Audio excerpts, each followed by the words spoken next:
नमस्कार शेतकरी बांधवांनो, आज आपण वडनेर भैरव या गावामध्ये आलो.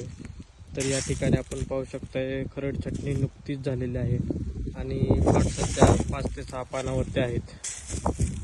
उष्णतेचं प्रमाण वाढल्यामुळे बऱ्याच ठिकाणी द्राक्ष बागेच्या बोधावरती मल्चिंग करणे सुरू आहे. तर यामध्ये काही ठिकाणी मल्चिंगमध्ये 5चा वापर केलेला आहे, तर काही ठिकाणी आपले जे प्रुनिंगच्या केन्स आहेत त्याचा वापर केलेला आहे. आपण पाहू शकता इथे.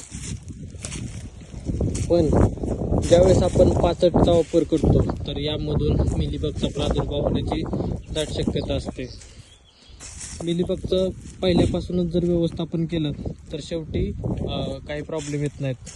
त्यासाठी आपल्याला काय करायचं आहे की मेटॅरायझम अँसिफली नावाची मित्र बुरशी आणि त्याचसोबत बिवेरिया बॅसियाना या नावाच्या मित्र बुरशींचा आपल्याला ड्रेंचिंग करायचं आहे. त्याचं एकरी प्रमाण आहे 1 लिटर. जर आपण त्याचा पहिल्यापासूनच वापर केला म्हणजेच खरड छाटणीच्या वेळी आणि जून जुलैमध्ये पावसाळ्यामध्ये, तर आपण चांगल्या प्रकारे मिलीबगवरती कंट्रोल मिळवू शकतो. धन्यवाद.